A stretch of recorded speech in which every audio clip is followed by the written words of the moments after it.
so proudly we hailed at the twilight's last gleaming, whose broad stripes and bright stars through the perilous fight o'er the ramparts we watched were so gallantly streaming, and the rockets' red glare, the bombs bursting in air, gave proof through the night that our flag was still there. Oh, say does that star-spangled banner yet wave o'er the land of the free and the home of the brave?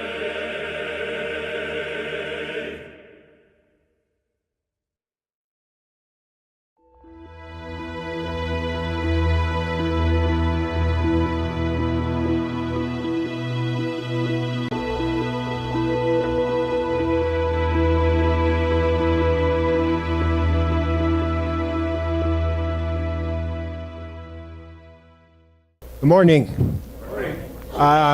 We have some good news and bad news. The bad news is Benny, the canine dog that we were supposed to have today, tore his ACL chasing somebody.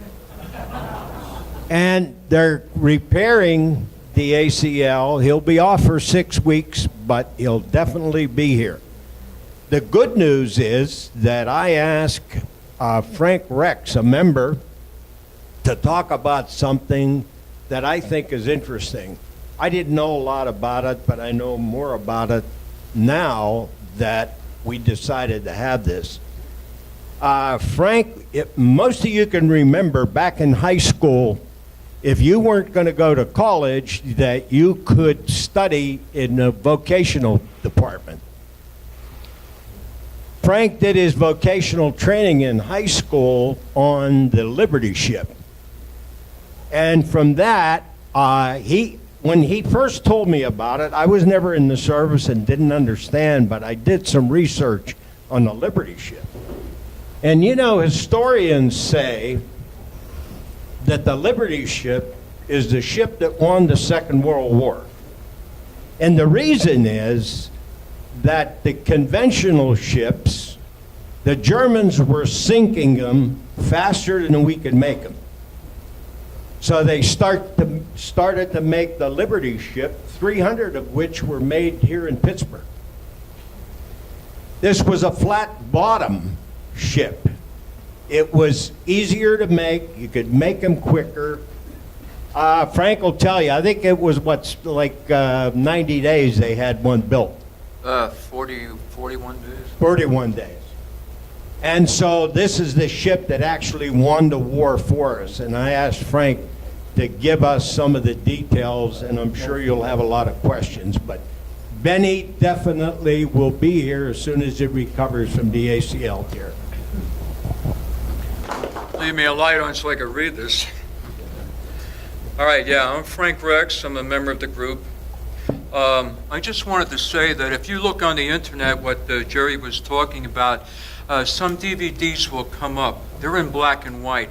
This is not them. I have 2 documentaries to show you. One's on the ship and the steam engine that drives the ship.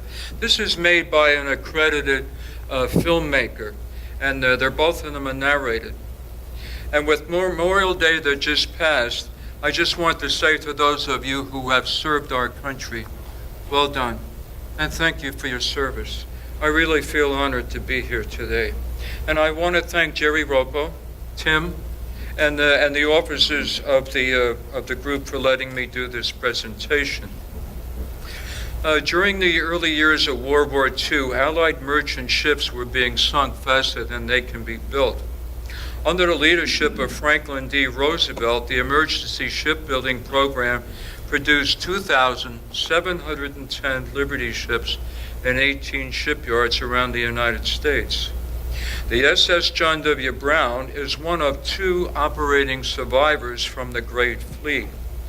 Built and berthed in Baltimore, Maryland, the ship is a fully operational museum ship and memorial to shipyard workers, merchant mariners, and the United States Naval Armed Guard crews who built, sailed, and defended Liberty ships during World War II.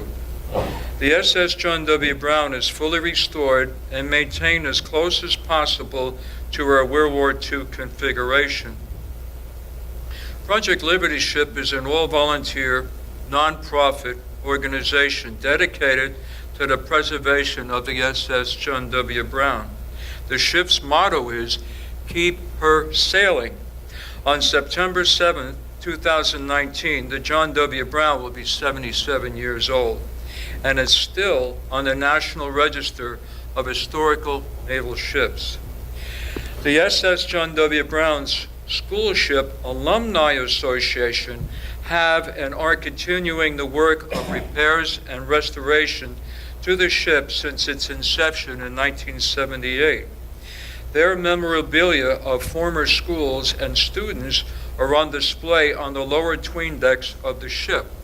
Bill, raise your hand. Okay, Bill and I go to Silver Sneakers at the S-Mark building, and on May 14th, when he got an email from somebody that says, "Boy, somebody's going to talk about Liberty ships," he was so excited. And then he said, "We built 365 of them here from Neville Island down the Monongahela, down the river. So if anybody wants to know more about these Liberty ships after the meeting, see Bill. Give him his 15 minutes of fame. Give it to him." Okay, and as Jerry said, when the John Brown was in New York City from 1946 to 1982, she was a training ship. We call her a school ship for those of us who wanted to go in the maritime. And I was an engine student and graduate from 1960 to 63. I went to maritime. 5 years later, I had my marine engineer's license and I sailed on it. So without further ado, Pat, let's... In World War II, over 2,700 maritime commissioned emergency cargo ships were built to carry troops, supplies, and raw materials from the United States to the Allies all over the world. Known as Liberty ships, these vessels were credited as being the cargo-carrying key to Allied victory. The merchant seamen that sailed aboard Liberty ships and the Naval Armed Guard that protected them faced danger and death in their voyages. Today, their heroic efforts are almost unknown, and it's important to remember their service on our behalf. So you bet, we're going back to sea, the story of the SS John W. Brown.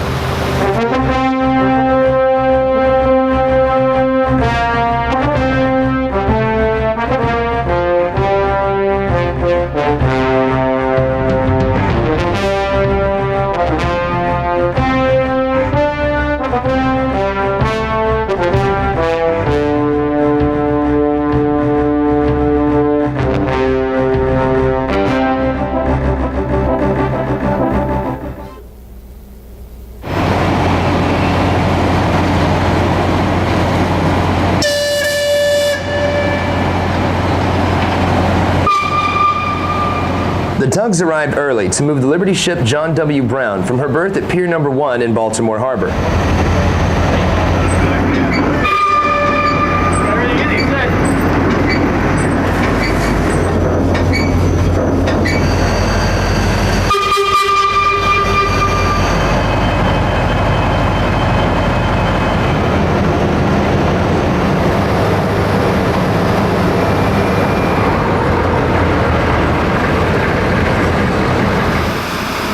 The ship is being moved to a berth at the North Locust Point Marine Terminal, where the 60th Living History cruise will begin on the following day.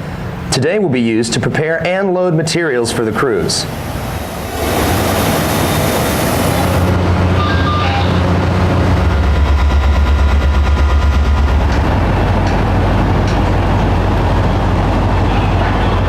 The organization Project Liberty Ship was formed to preserve and operate the John W. Brown as a living memorial to those people who built, served, and protected such ships.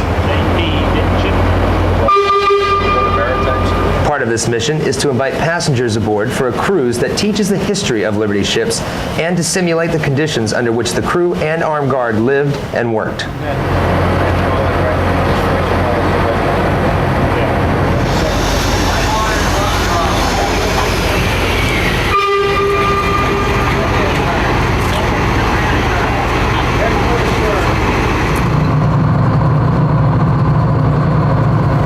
Project Liberty Ship is a membership of about 2,700 people we have now who pay annual dues, become a member of the project, and we're all, in effect, owners of the ship. Out of those 2,700 odd people that we have in our membership, we probably have about 200 people that come down on somewhat of a regular basis to work on the ship.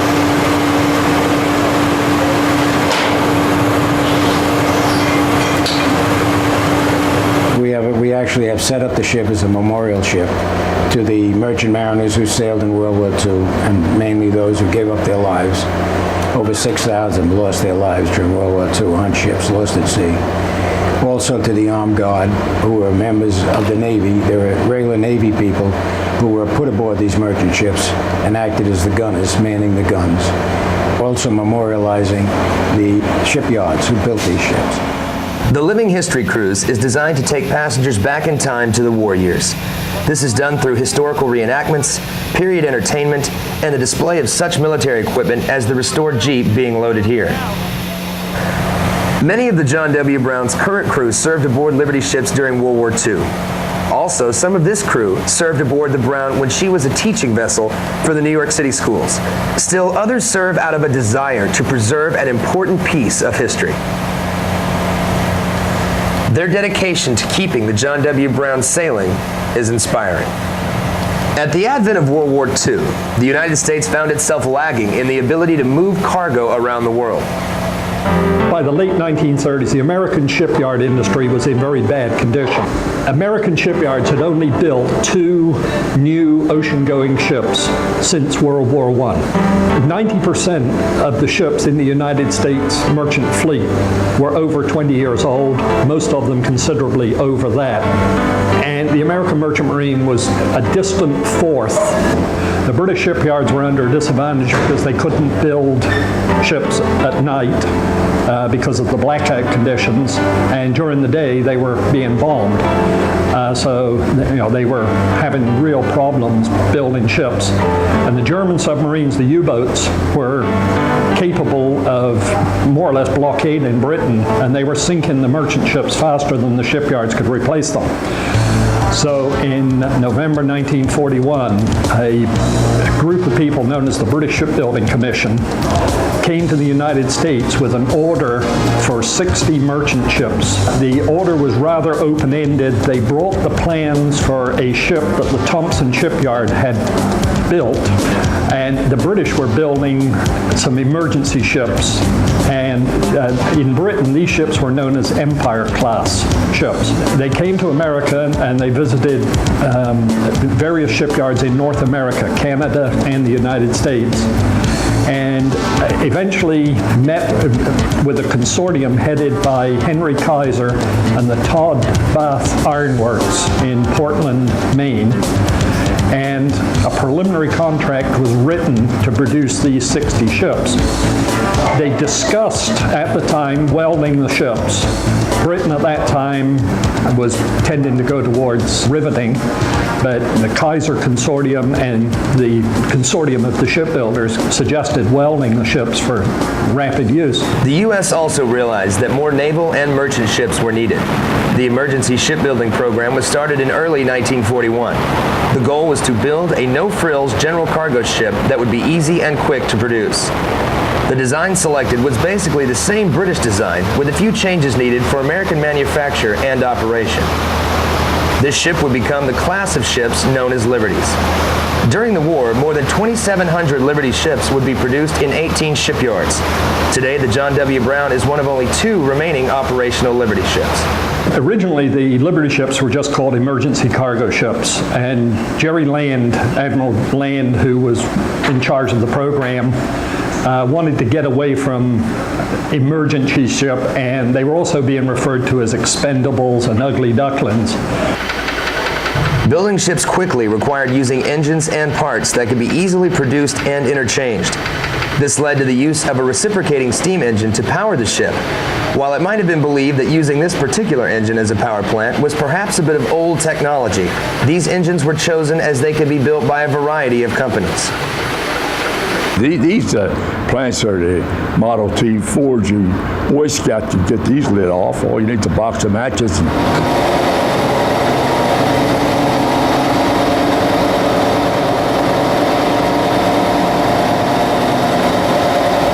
Weighing 270,000 pounds, the triple expansion steam engine is 19 feet tall and 21 feet long.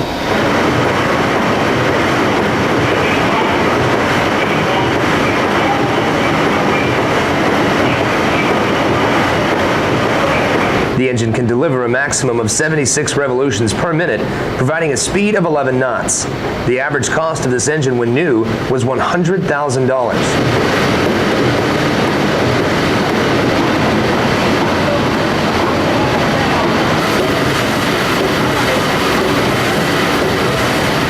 The Brown's keel was laid on July 28, 1942, with her launch being on Labor Day.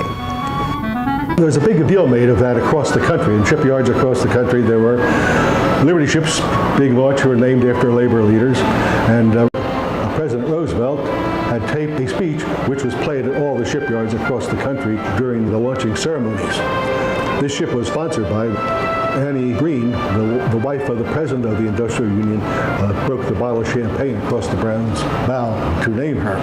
Since Liberty ships would have a major impact on the war effort, they were to be named for people who were no longer living, but had made significant contributions to American life. Well, there was a Maritime Commission naming committee. Various groups could suggest names. The manufacturers could. In the case of the Brown, the union did. But also, as an incentive to productivity at Bethlehem Fairfield Yard, at least, there was a procedure set up so that the wives, mothers, and sisters, daughters of shipyard employees could suggest names and be the sponsors of ships.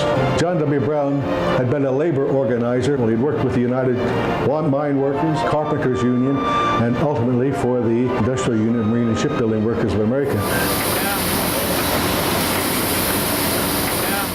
The loading of stores takes time and manpower. During the Living History cruise, the guests will have to be fed, entertained, and kept safe.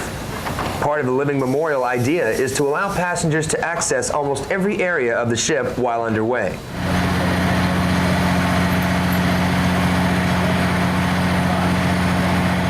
We operate the ship. We operate it as it was originally operated 62 years ago.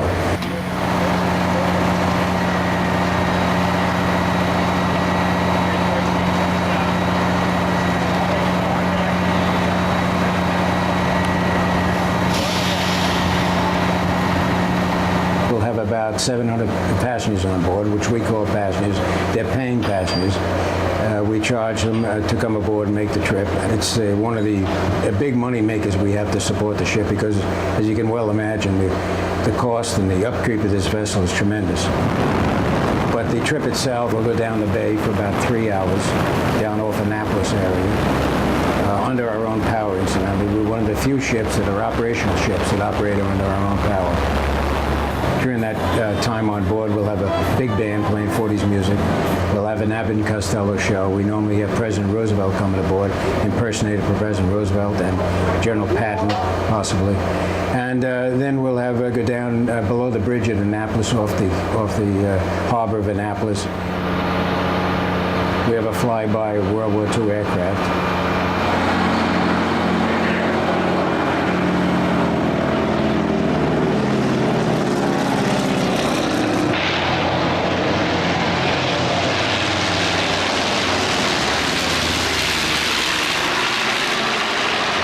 And then head back up north.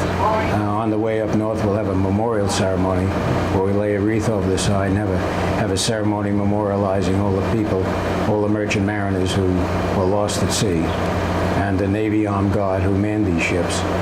And then proceed back and dock around 1600, around 4 o'clock in the afternoon. So it's about a 6-hour trip.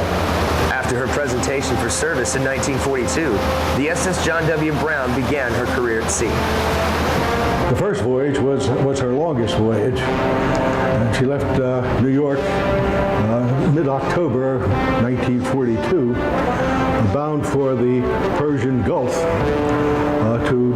taking most of the cargo, at least, was supplies, Lend-Lease supplies for Russia, and arrived in the Persian Gulf Christmas Eve in 1942. And then on the way back, she went to Dutch Guiana and took on a load of bauxite. which was used in the manufacture of aluminum. Practically all her subsequent voyages, or most of her subsequent voyages, were into the Mediterranean. And much of her time was spent going to Italy, to Naples, as she was supplying the armies fighting through the Italian peninsula. And she also did a lot of carrying cargo to North Africa, and then just shuttling back and forth between North Africa and Italy. But Naples was a big port. She went into Marseille a number of times. She was at Anzio at the end of May 1944, at the time of the breakout. At Anzio beachhead had been a standoff for, well, since the middle of winter. And finally, the Allies were able to break out near the end of May 1944, and the Brown was there, and undergoing, the possibility of bombardment and so forth. But the big event for the Brown in that voyage, that was her fourth voyage, was participating in the invasion of southern France, which took place on August 15th, 1944, about 2 months later than D-Day on Normandy. I mean, the original plan was to have the two invasions, southern France and Normandy, occur at the same time, but there simply were not the landing craft and facilities available to do that. So that, of course, Normandy came first, and then the invasion of southern France, which was important. It was nothing as massive as Normandy, but it was important in its own right. For one thing, it cleared out any airport so that from then on, shipping can go through the Mediterranean back and forth without any fear from U-boats and from aircraft.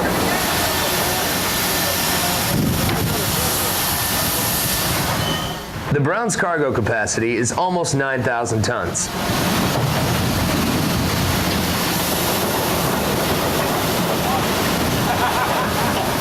Since Liberty ships were civilian cargo vessels, they were vulnerable to enemy attack while at sea.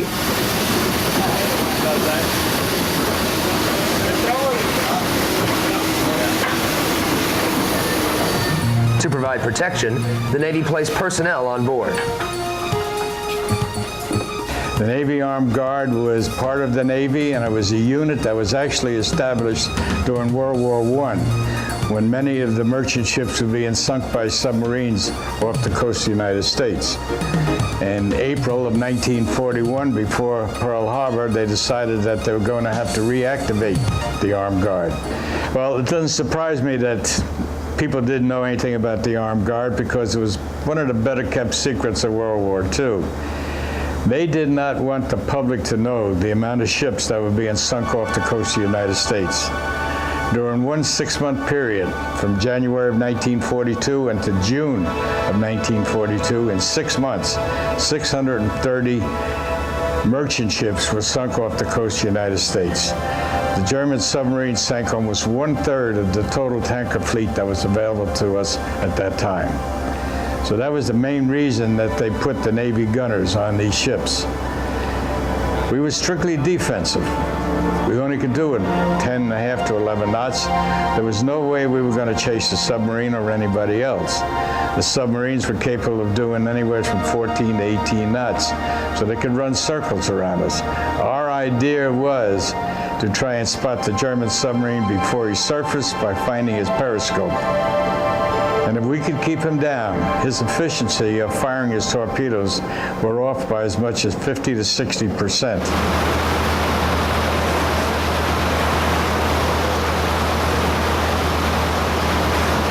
Liberty ship protection included a 5-inch 38 caliber naval gun located aft, a 3-inch 50 caliber bow gun, and 8 20mm machine guns located at various points on deck. Since the John W. Brown carried troops as well as cargo, she was outfitted with more guns than the average Liberty ship, with a total of 12 guns on board. After the last wartime voyage, her troop carrying capacity was increased. So during the last voyages, she brought troops back from Europe. Mostly she was carrying wheat to Europe. After the war, trying to help Europe get on its feet again.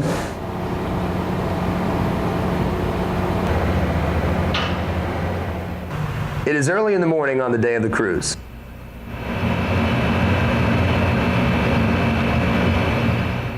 While it may seem quiet on shore and on deck, in the engine room, the crew standing watch is busy preparing to get underway. Over 2,700 Liberty ships were built during World War II. These ships carried 2/3 of all the cargo that crossed the ocean from the United States. My first ship was the SS Argentina, a converted passenger ship. We carried 5,000 troops, carried them into North Africa for the North African campaign. Took them into Oran, Casablanca, brought home prisoners of war and wounded. That was one of the saddest times of my life, I think, taking a shipload of fresh troops over. They get off, the band's playing on the dock and everything, welcome them. They get away, and then they bring on the wounded and prisoners. They were Italian prisoners then. I was in the two most disastrous convoys in merchant marine of World War II. I was in PQ-16 and also in PQ-17. And we were hit and damaged in PQ-16, but we didn't sink, so we took the ship back to Iceland and repaired it, and then we come up in PQ-17, and that was a total disaster. For some reason or other, nobody's ever got straight yet. They disbanded the convoy within 600 miles of many of Germany's biggest bases. Germany had occupied Norway and Finland and all of those countries in there.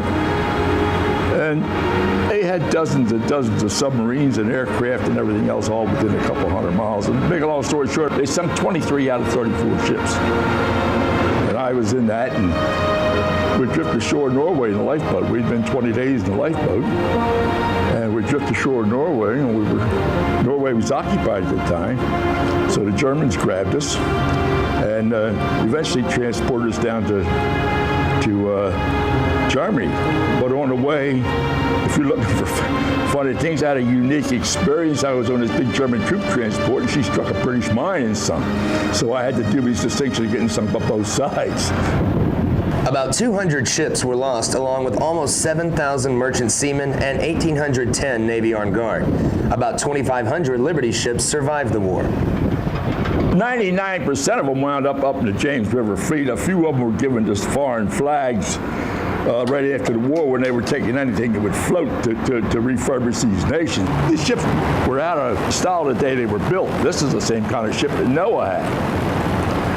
So anyhow, there was just so many of them, and they were totally inefficient. As later they got newer ships and better, bigger, better, faster, and these things were just phased out. Either scrapped, most of them were scrapped, I guess. The John W. Brown would meet a different fate. The Board of Education of the City of New York had made arrangements with the Maritime Commission to get control of a ship to use to train boys and later on girls in the maritime trades. So the Brown was turned over to the City of New York in 1946 for use as a maritime high school. In junior high school, one of my classmates said, why don't we try out for this Metropolitan Vocational High School to have a school ship, because we were interested in boats and boating and water sports and everything else. The ship was berthed in the East River, and you had to go across the East River Drive, and was a bridge or footpath. And you looked up, and there was the ship, as big as life, and it was like you wanted to get aboard. And it was a really great experience. Well, we had three departments. We had the deck department, the engine department, and the steward department. I was part of the deck department, and we did basically all the maintenance up on deck. We worked the booms, opened the hatches, all the mild spike seamanship, everything pertaining to deck work. When I graduated, I received ordinary seaman's papers in the Merchant Marine. So they operated the ship. They did not take it out as we do. They had it alongside the pier, but they did have the engine running, so they got hands-on experience. So they operated the ship under those conditions for about 30-odd years in New York.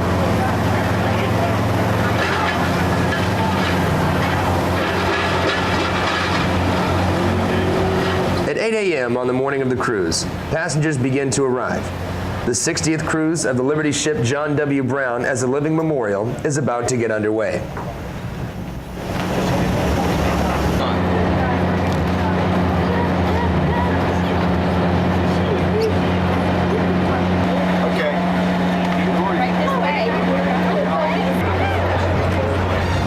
as a training vessel for 36 years, the Brown was relieved of this duty in 1982.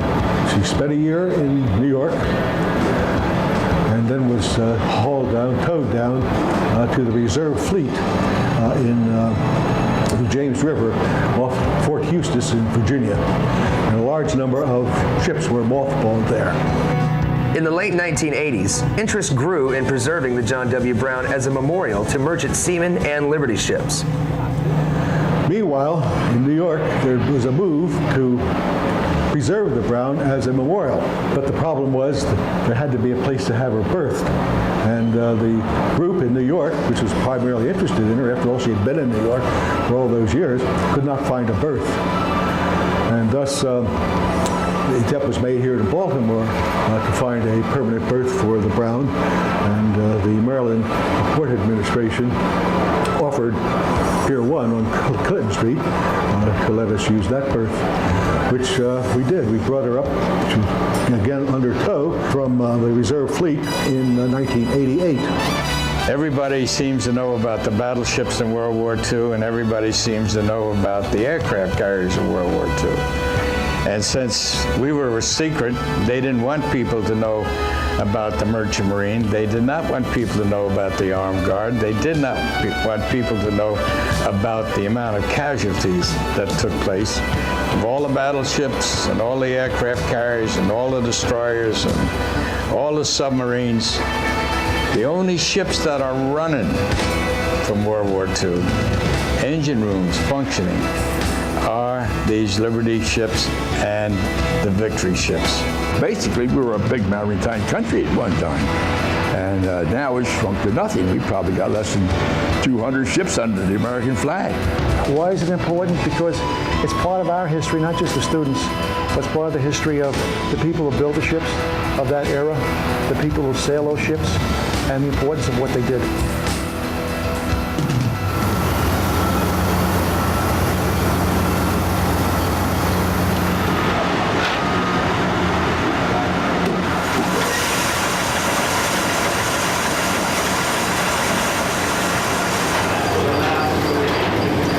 Project Liberty Ship volunteers spent over 1 million hours working to reactivate the John W. Brown. All passengers now safely aboard, the SS John W. Brown embarks on her voyage down the Chesapeake Bay.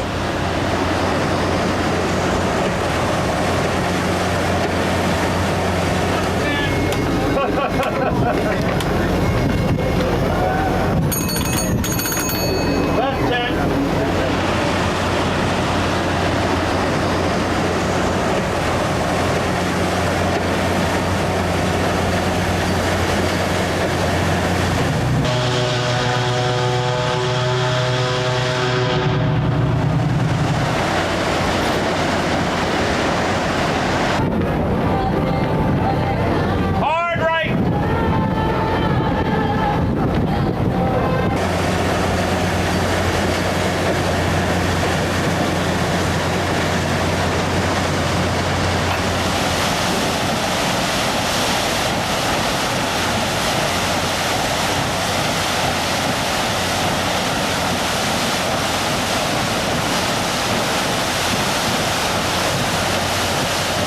And I think it's a lot of us are reliving our younger years in some respects. And it's just a fascination, I think, for myself, it's just a fascination with the sea. I just like ships, I like the sea.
Passengers experience historical reenactments, music of the era, and flyovers by vintage aircraft.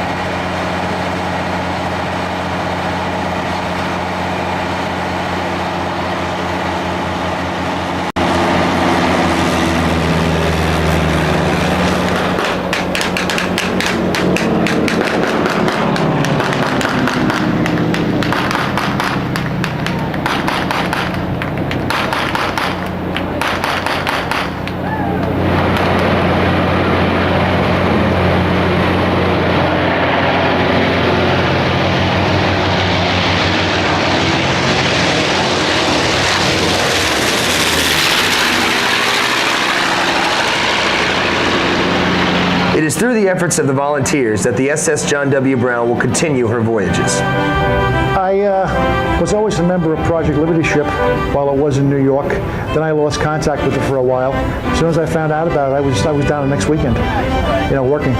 We have a lot of fine people here. They're really a lot of talented people. Well, I find it a challenge, and it's a great responsibility too. When we're carrying 700 odd passengers aboard, in addition to the crew, up to 900 people, you're talking about having, the responsibility of a cruise ship.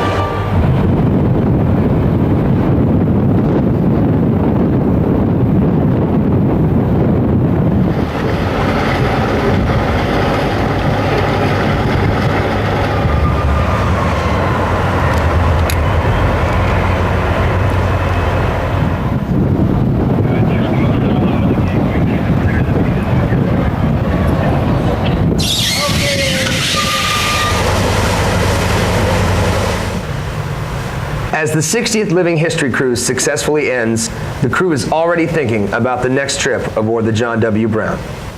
We hope to keep her operating for another 25 years, and some of us will not be around, obviously. We have to generate interest in getting younger people. The Liberty ship John W. Brown will continue to operate as a living museum and memorial ship to commemorate the tremendous contribution made to the war effort by the American shipbuilding industry, the Merchant Marine, and the Naval Armed Guard. You bet, we're going back to sea.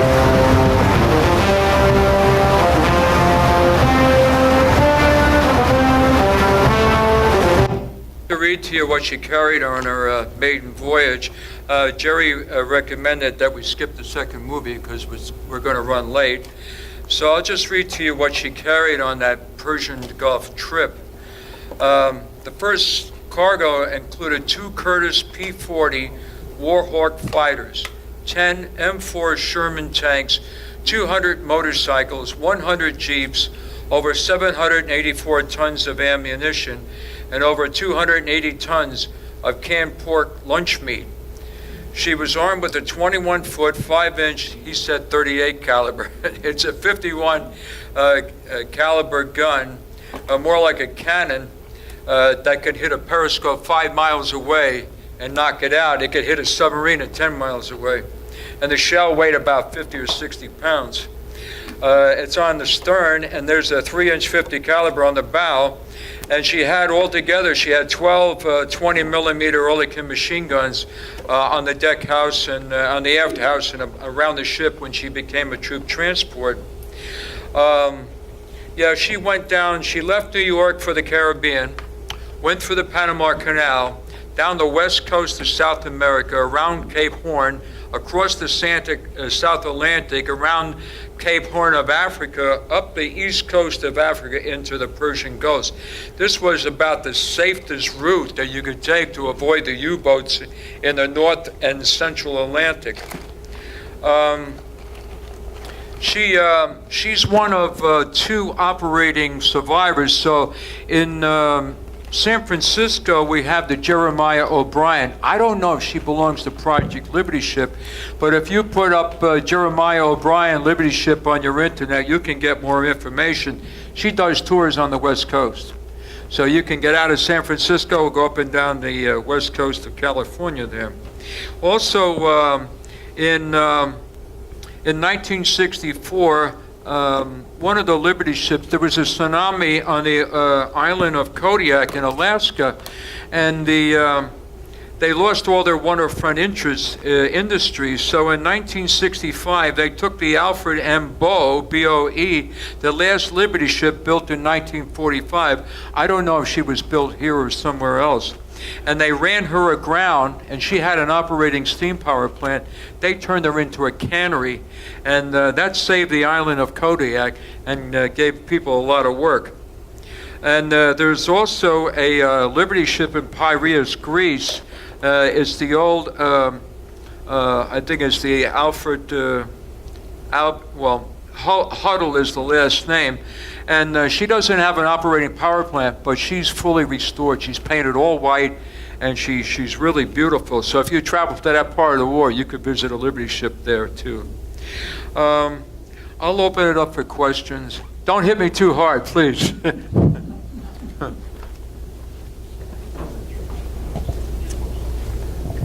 On a full load, how much water does she draw? About 27 feet. 27?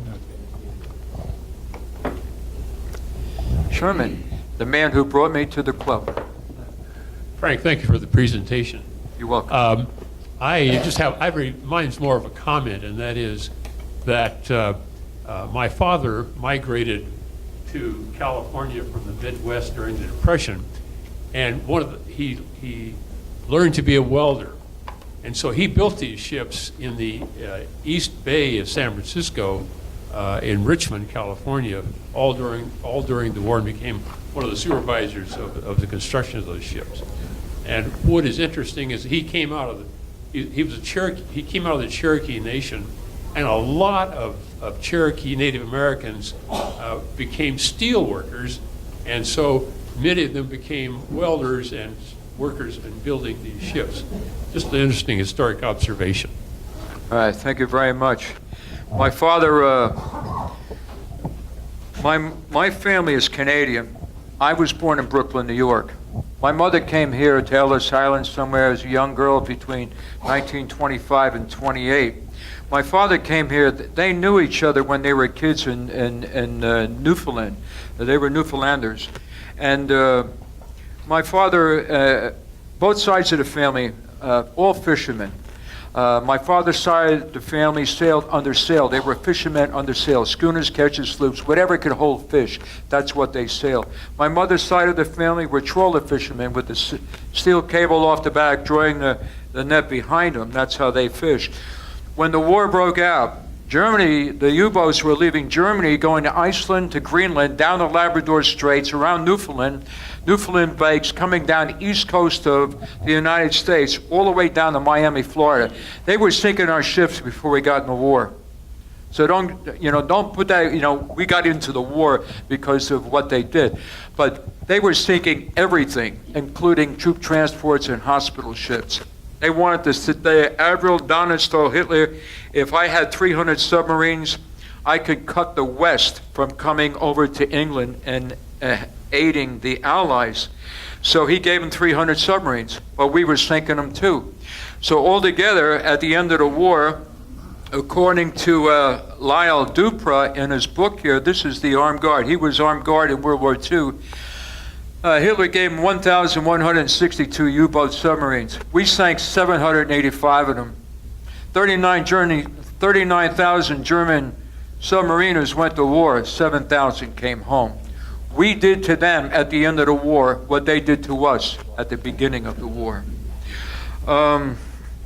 If you want to buy this book, it's $15 through Project Liberty Ship, and it's not for the faint of heart. If you don't like blood and guts, don't buy this book. It talks about men in lifeboats and everything. My father was a quartermaster on the Queen of Bermuda. She was a troop transport. She went from Halifax to England in convoy. The Americans didn't go for convoy at that time. They believed that they could make it across the Atlantic without help, They changed their tune pretty quick. The Queen of Bermuda was shelled by the Bismarck. She was wounded, but she got to England, discharged the troops. My mother told me later on that my father was in a lifeboat 11 times. So he saw the blood and guts of the war. And he could read the stars at night in both hemispheres when the earth shifted and everything. He knew how to read the sea and the wind. If you were in a boat with my father, you made it home. Okay. Any other questions? Yeah, what was the length of those Liberty ships? They started scrapping them around the late 50s, 60s, and 70s. So they had about maybe like a 35, 40-year run. How long were they? 441 feet. I'll just say 440, but there's information on the back there that says they're 441 feet, 57 feet wide, draws 27 feet of water. And when the fellow was talking about the 9,000 tons, they were long tons. So a long ton is 2,240 pounds. So you're talking about 20 million pounds of cargo can fill a freight train about 300 cars. Was she ever attacked, Frank? Not torpedoed, but in the Mediterranean, where she ran like 8 sorties back and forth from North Africa to France. At night, when they had to anchor out, you can't have no running lights on because the U-boats are in the Med. They're looking for targets. So everybody that saw it, they had 5 friendly incursions. One ship trying to escape a U-boat ran over her anchor chains. Other ships crashed into her above the waterline, damaged her. But there's no shipyards in the Mediterranean. You had to come all the way back to the United States to get repairs. So the shipyards were open all the way from Halifax to Georgia or Florida to bring even Allied shipping was allowed into our shipyards. The Liberty ships were riveted from the keel up above the waterline and welded above it. Okay? This question. How long did that trip take to the Persian Gulf? 2.5 months. Okay, I'll give you an idea. She went from New York all the way to the Persian Gulf. Her trip was 5,000 miles. She has her boiler is 220 pounds per square inch. Her steam pressure to the engine was about 220 pounds per square inch to drive that reciprocating engine. She burned 5,000 barrels of fuel. And at that time, it was 42 gallons to the barrel. So you're talking about 231,000 barrels of bunker seat oil because it had to be heated before you could atomize it and burn it. When later on in 1968 and 69, I was an engineer on a 1939 West Coast C-2 reefer cargo taking food from Virginia to Germany for the troops. And that was a little less than 3,000 miles, and we burned 5,000 barrels of fuel. But we had a 6,000 horsepower steam turbine that could run about 4 or 5 knots faster than the Liberty ship. And she was about 550 feet long. Anybody else? How about a round of applause for Frank? Thank you very much.